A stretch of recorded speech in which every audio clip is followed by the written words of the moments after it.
Drop, lace up, kill. Voices in the air, hearing out there. What is up, everyone? My name is Jack Saffel, back again with another WrestleMania review, and today I'm here with my WrestleMania 28 review, and this is personally one of my all-time favorite WrestleManias. I remember watching this pay-per-view at a friend's house. He had main event pay-per-view at the time, and he ordered the pay-per-view, and we watched it and had a really good time. So, yeah, let's kick things off with the opening match. Once again, just like last year for the World Heavyweight title, Daniel Bryan versus Sheamus. Now, I remember being so shocked at the time because Daniel Bryan was going in as World Heavyweight Champion. He had just recently turned heel, and he had his girlfriend at the time, AJ Lee, in his corner. And Sheamus, who had won the 2012 Royal Rumble match, got his world title opportunity for WrestleMania. So, as soon as the bell rings, Daniel Bryan goes over to AJ Lee, gives her a kiss, and then as he turns around, he gets hit with a brogue kick, and Sheamus wins in 18 seconds. An 18-second World Championship opening match at WrestleMania. What a sentence that is. But I remember at the time just being shocked. Like, what? What was that? Like, oh, man. Sheamus, it was a great win for Sheamus, but for Daniel Bryan, a lot of people at the time thought that it really hurt Daniel Bryan's momentum, because it's like, oh yeah, he goes into WrestleMania with all this momentum as World Champion, only to lose in 18 seconds. But in reality, it almost became one of the best things to happen to his career in a way, because that was the start of the whole Yes chants and the Yes movement in general, and would just make Daniel Bryan one of the most over guys in the company for a number of years. So it looked shitty at the time, but it was definitely a blessing in disguise for the Yes man himself, Daniel Bryan. So after that, we had Randy Orton versus Kane. So Kane had just brought back the mask around late 2011 after his, I just have to say, pretty shitty feud with John Cena, and he was now wrestling Randy Orton. I believe Orton went after Paul Bear as well, and it got a little bit personal.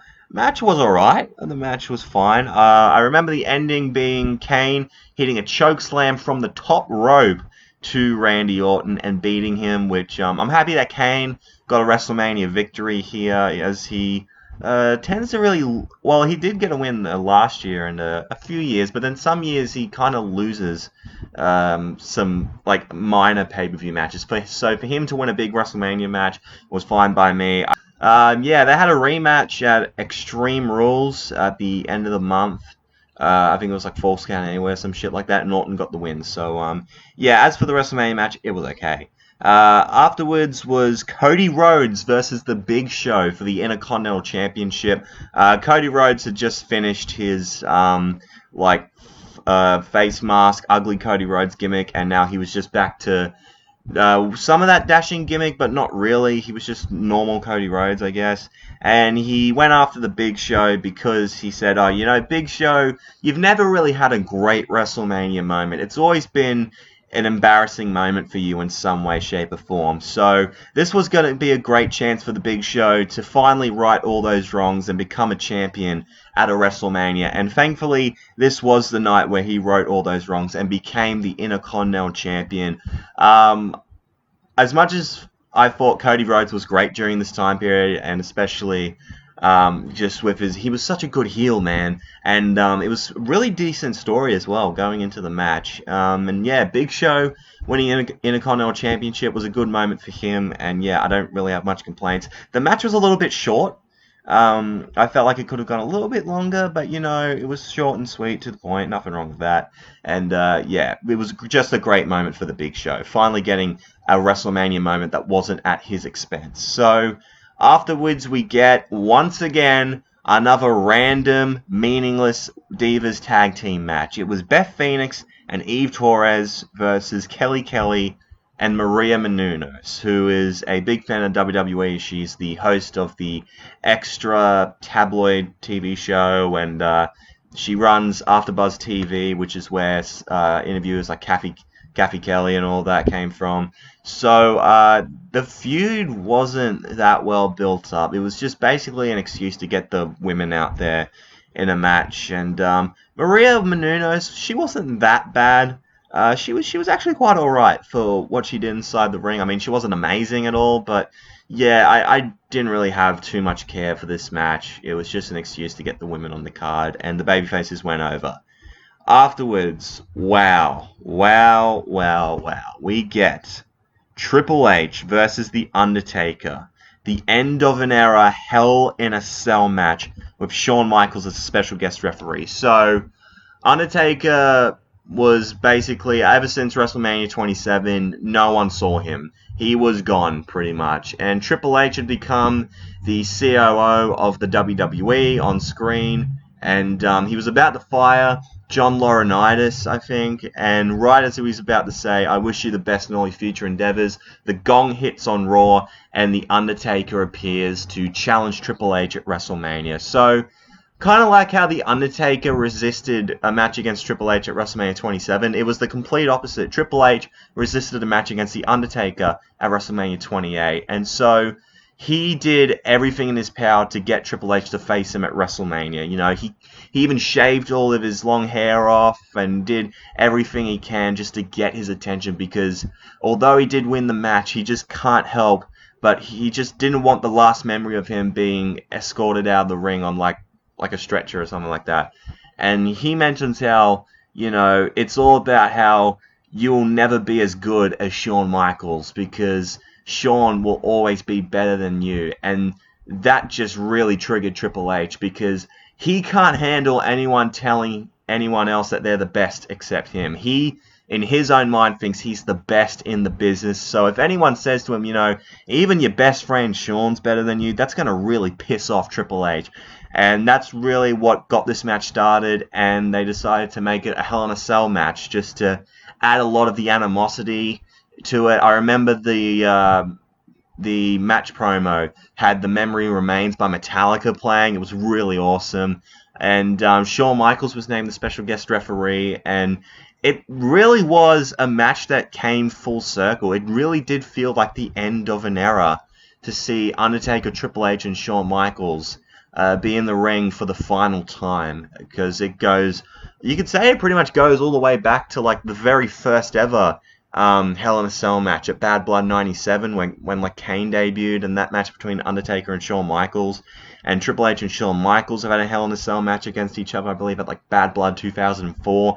And now Undertaker and Triple H are having their Hell in a Cell match at WrestleMania 28. And this match was just amazing. It's one of my favorite matches in WrestleMania history, because the emotion and just the story that was told in the ring during this match was just off the chain. Just like Shawn Michaels getting in the way of both guys with them. Like Triple H even shoved Shawn because he was just getting in the way of just a match between each other. Like Triple H was just smacking the shit out of Undertaker with that steel chair. He hit him like a good at least 20 or 30 times with the steel chair. It was just insane. And like even Undertaker was getting fed up with Shawn Michaels. He even put him in the Hell's Gate. And because of that pissed off Shawn Michaels. So he ends up hitting him with the sweet chin music. Triple H gets him in the pedigree, and Triple H even gets busted open this match. I think Taker gets busted open as well. I'm not sure. But I know Triple H definitely bleeds in this. And which is so weird considering this was like right in the middle of the PG era.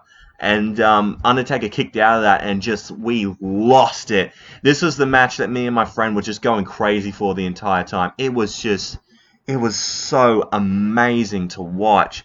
And to see Undertaker actually battle through and beat Triple H, it's one of the best matches in WrestleMania history. For me personally, it would be in my top 10 all-time favorites.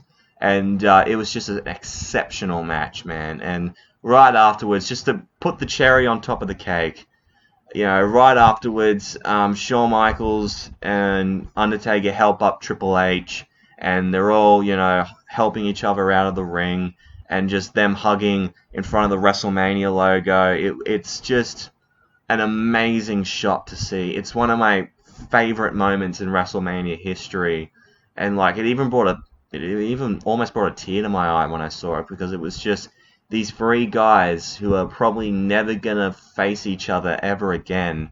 Three guys who have probably been so important to the business and especially to the WWE.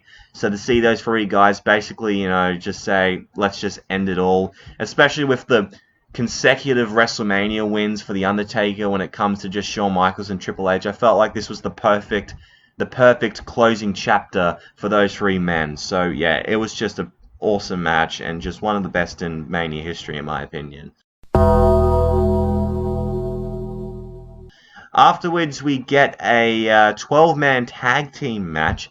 It was Team John Laurinaitis versus Team Teddy Long, and the winning team, the guys, whoever's team won, they get to be the general manager for Raw and SmackDown. So, John Laurinaitis, the Executive Vice President of Talent Relations, and the general manager for Monday Night Raw. His team was made up of David Otunga, Dolph Ziggler, Drew McIntyre, Jack Swagger, Mark Henry, and The Miz, with Brie Bella in his corner, as well as Vicky Guerrero. And in Teddy Long's team was Booker T, Kofi Kingston, The Great Khali, R-Truth, Santino Marella, and Zack Ryder, with Oksana, who was trying to get in with Teddy Long at this time for some reason.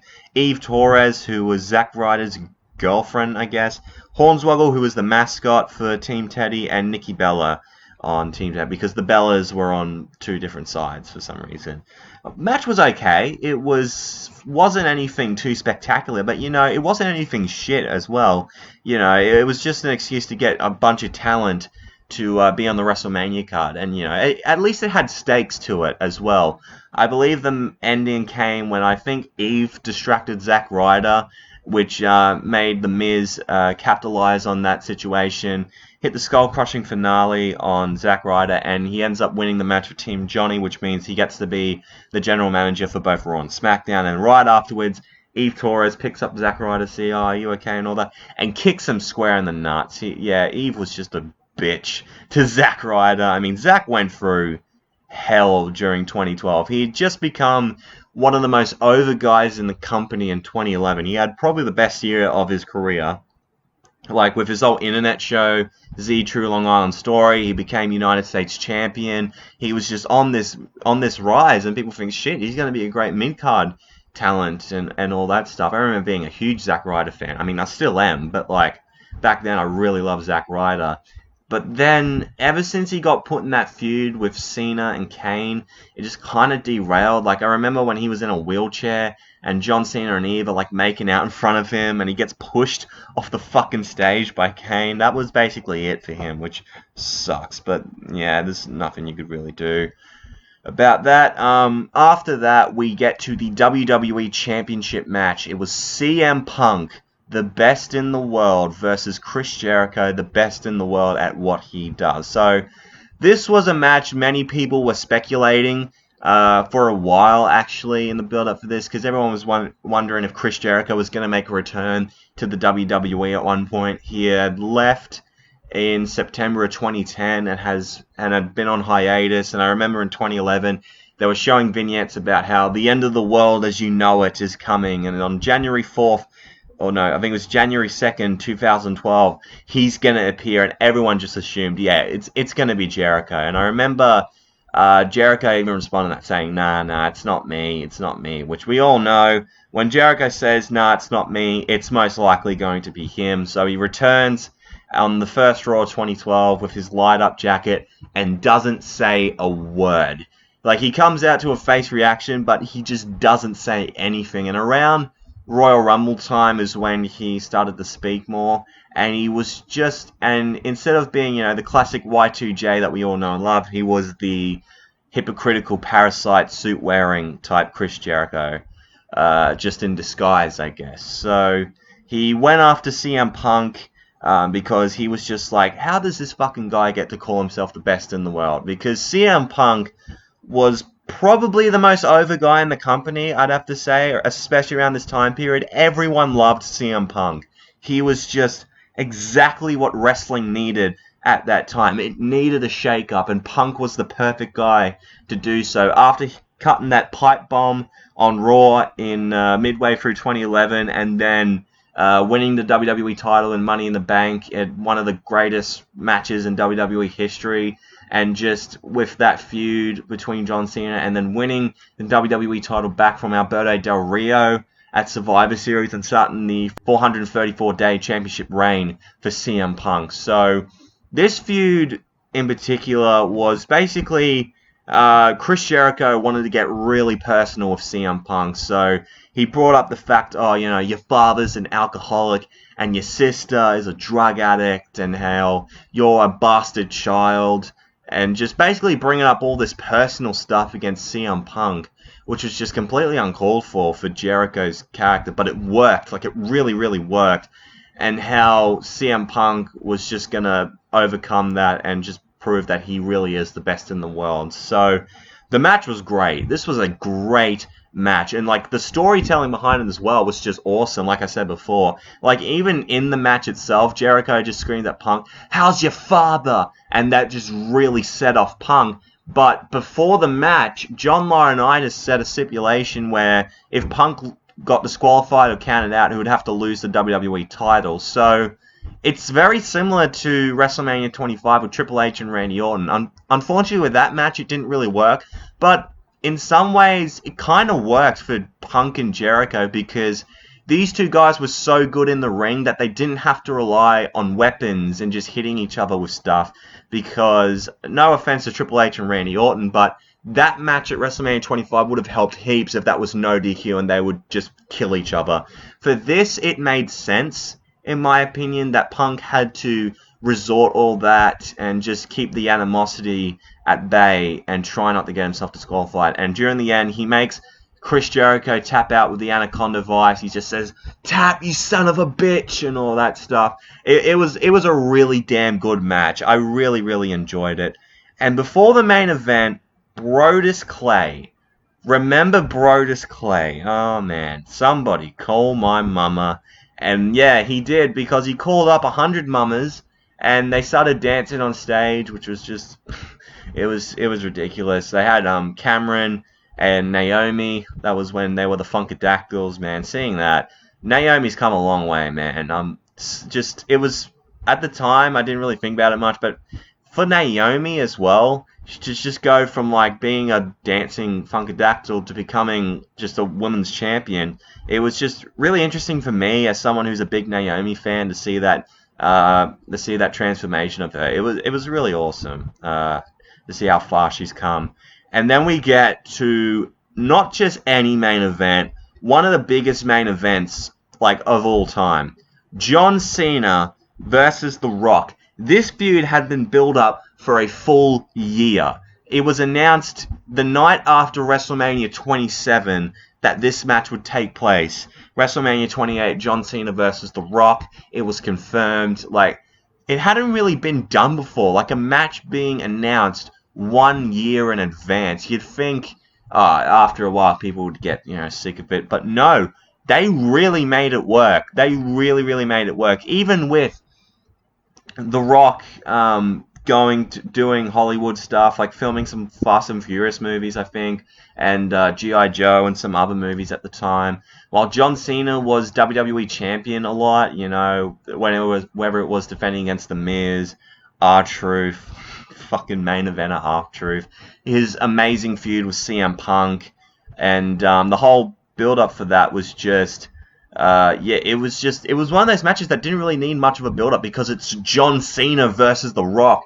The name of the match alone could have sold. I mean, they built this up like it was the biggest match ever. And in a way, it kind of was. To me, it was like, shit, this has to live up to the hype, because if it didn't, it would have been one of the biggest failures in WWE history, man. And it was built up incredibly. Like, before the match even begun, they had...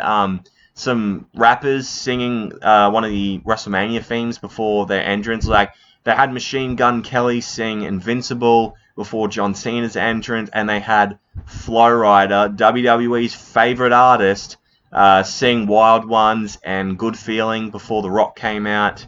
And it had a big fight feel to it. That's what I loved about this match. It felt massive, and I feel like it definitely delivered. I felt like these two put on a great match. Obviously, it wasn't going to be as incredible as something like Undertaker and Triple H in my mind, but like, it definitely lived up to the hype. And you know what? That's all that matters. If it lived up to the hype, it doesn't have to be a 5-star, technical masterpiece or anything. If it just got the crowd involved and they hit their big moves where it counted, it was perfect. It was kind of like the Rock and Hogan from WrestleMania 18 in a way. Like, if the crowd was silent during that match, the match would have been shithouse. But the crowd was just so into everything that they were doing, just like Rock and Hogan. And how this all came about in the end was that John Cena went to hit the People's Elbow to mock The Rock. However, The Rock kicked up and hit the rock bottom on John Cena and beat him in the ring. And yeah, it was a great main event, an absolutely great main event in my opinion. It definitely lived up to the massive hype that it was following, and yeah, I have absolutely nothing to complain about this match. And yeah, that's how we ended the show. Match of the night, the end of the era Hell in a Cell match. It's just so good, man. How I'm gonna rate this show? I'm gonna give this show a 9 out of 10. I thought this WrestleMania was fucking fantastic. It's one of my all-time favorites. Probably because I was watching it. It was the first ever pay-per-view I watched live. And yeah, what a great pay-per-view for my first one, man. It definitely delivered, in my opinion. So yeah, thank you guys for watching this review. I hope you have enjoyed. If you did, make sure to leave a like, comment down below your opinions on WrestleMania 28. If you want to see more from me, hit that subscribe button. I'd be glad you did. Twitter and Instagram's at JacklemanLaw31 if you want to check me out there. Thank you so much for watching, and I'm out in 3, 2, 1.